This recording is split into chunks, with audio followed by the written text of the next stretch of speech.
Good morning. It is Thursday, March 19th, day 2 on your break calendar for ELA and social studies, as well as math and science. Just want to go over a few things before you get started with everything today. First off, I really want to thank the parents of all the 6th grade students. I mentioned this last night in my other video, but it was really cool to see that every single student in 6th grade had their homework get picked up. So thanks a lot. Thanks for supporting your students, and I hope they get some value out of the things that we're going to be doing here over the next 2.5 weeks. Moving on to today, though.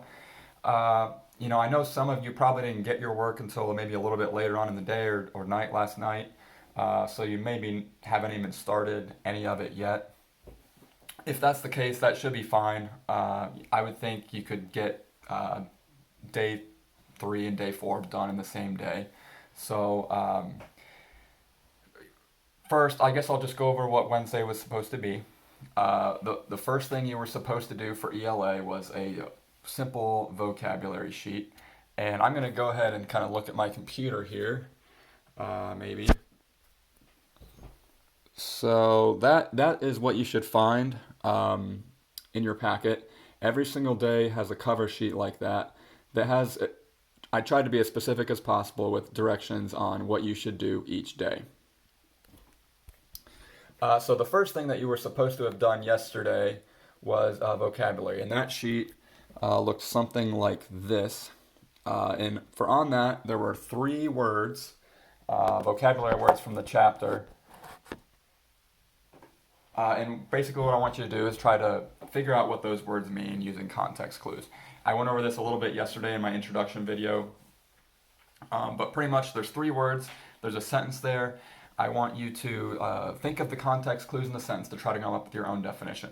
I don't really care if the definition is correct or not. The thing I care about is, did you try to do it on your own without already looking up the definition? There's also a blank for context clues, so any context clues that you used in that sentence, I'd like you to write there. And then lastly, there's a blank for actual definition. And like I said yesterday in the introduction video, I don't care what kind of dictionary you use. You could use a book, or you could use online. I don't care as long as the actual definition's there. So those are 3 words from the chapter. Then, after you would have done that yesterday, I would have wanted you to read chapter 1.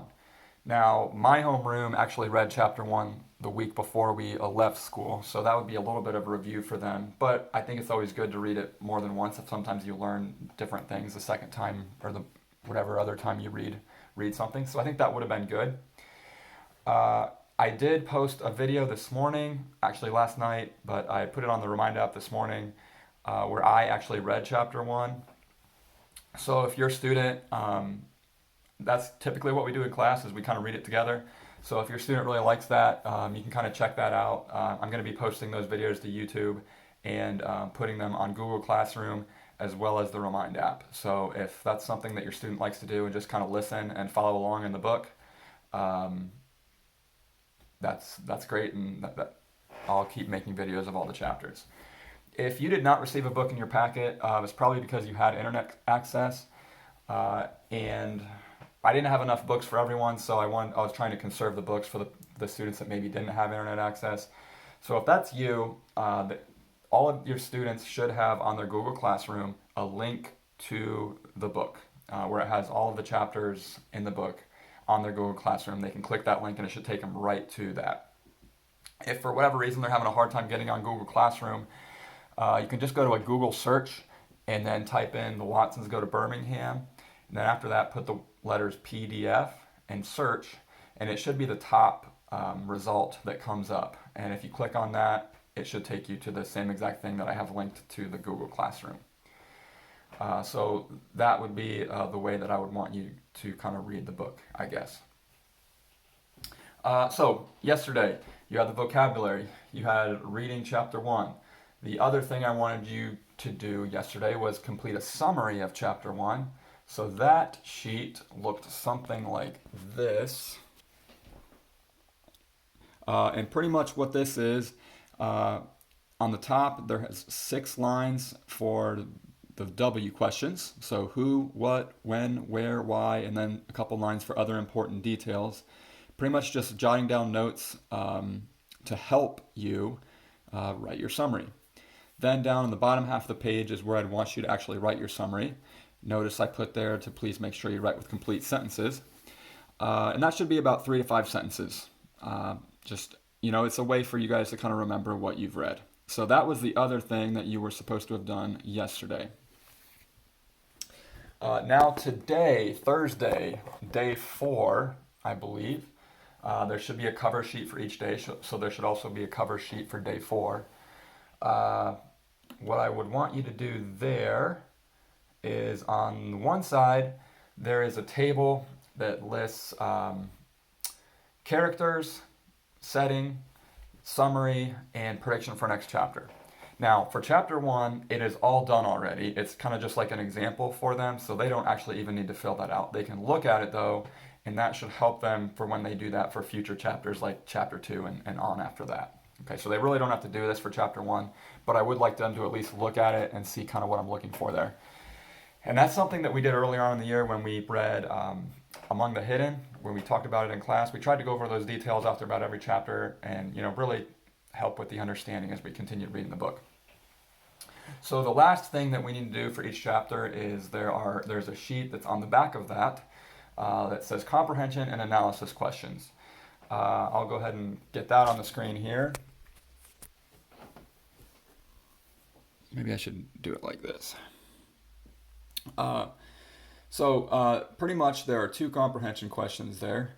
The first one says, describe Kenneth's relationship with his brother Byron. Kenneth is the main character in the book, and there's a couple events that happen in that chapter that you could kind of use to help you answer that question. Number 2 was, how are the Watsons' reactions to Byron's situation different from each other? At the end of the chapter, Byron got himself in a little bit of a situation with it being so cold outside. Just kind of take note of how all of the family members handled that a little bit differently than one another. Then down at the bottom is an analysis question. For that, I'm not necessarily looking for a right answer. What I am looking for is, can you make a claim? So whatever answer you decide to put there, you make that claim, you make that answer. Then I want you to support that answer with evidence from the book. So I'm not necessarily looking for one certain answer. What I am looking for is whatever you do decide to answer, can you support that from the book? So all of the directions are there in that question. I'm looking for your claim, explain the evidence, and then a conclusion at the end of the response. So when you do the evidence, though, it also says make sure to cite the page number. So please try to do that as well. The question for chapter 1 is, how are Byron and Kenny different from one another? Support your answer with specific character traits of each character and explain this based on details from the chapter. So, as you read chapter 1, or as if you followed along with me as we read, it should be pretty clear that Kenny and his older brother Byron are very different in a lot of ways. So I just want you to kind of think back to the chapter and what are some pretty clear ways that they are different from one another. There's quite a few, so there shouldn't be any problem finding any of those. So just make that claim and then find a specific piece of evidence from the chapter, should be plenty, where you can prove that Byron and Kenny are both very different from one another. Okay.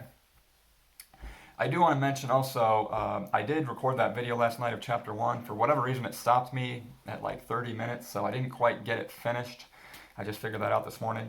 So you might have to finish that chapter. I think there were only 1 or 2 pages left on your own there. So that is Wednesday and Thursday for ELA. For social studies, switching gears here. On Wednesday, I had wanted you to start a journal or a diary, pretty much recording your thoughts about what's going on right now, about what you're doing every day. Maybe there's some different things on the news that you're hearing and whatnot. Because like I said in the introduction video, you guys are all primary sources of this event right now, meaning that if someone were to study this in the future, they could look at how what you wrote here as a primary source to figure out what it was like. So I'm asking every day for you to write a journal entry or a diary entry. I don't really care how long it is. If paragraph's good. If you want to do way more than a paragraph and you like to do that, that's great. I don't really care. But I think that'd be something pretty cool. Something pretty cool you could share down the line with family in the future, maybe children or grandchildren way on down the line. But I think that's how we learn about history, is based on primary sources, and I think this is an opportunity for us to do that. For Thursday for social studies, I did include in the packet a larger piece of paper. I think it's 8 by 17, and I made this assignment optional, where you could make your own multi-tiered timeline. So you can do it. I think it'd be a fun activity to do, where you're kind of relating to what's going on right now as well. I did give some directions to that earlier in the introduction video, but I'll go over those again right now. Pretty much the multi-tiered timeline, we did one earlier on in the year where you compared some events in your life to what was going on at those similar moments in the world or in the United States or whatever. So we're going to do a similar thing here. But it's all going to be based off of the COVID-19 virus. So on one end, you might write events that have happened throughout the world. Then on maybe the bottom part, you'll write events that have happened just in the United States. So how can we compare what's happening in the world to what's happening in the United States? Or you could even do this way, where you have one of them be the United States, maybe the United States at the top, and then down at the bottom could be Ohio, where you're comparing what things are going on in the United States versus what things are going on in our state. So a couple different ways you could go about that. So that's pretty much it for the first 2 days. Again, if you have any questions, I will try to check email quite often throughout the day. Also, the Remind app is a good way to message me on that if you have any questions. You can also message Mrs. Dyer or Mrs. Wolf if you have questions for them with math and science or anything else. So I want to try to keep communication as open as possible. Another thing, usually every Monday during our breakfast time, we kind of go over some exciting things that we did over the weekend. So if any of the students want to email me with any exciting stuff that's going on throughout the week or their weekend, I'd like to kind of continue that, and I can kind of read what they wrote for that, and we can do that on every Monday. So if that's something that your student wants to do, go for it. Send me an email, tell me what you're doing, and we'll try to get that going on Mondays. I think that's pretty much it for now. I will try to put chapter 2 on video, me reading it fairly soon. That'll be tomorrow. We'll start that on Friday. But, if you have any questions, feel free to reach out via the Remind app, via email. I will be going to the school at least once every week to check voicemail as well. So if you can call my school number there too. But, I'll try to be available if anybody needs any help. So with that, I hope everybody has a wonderful Thursday, and look forward to talking to you tomorrow.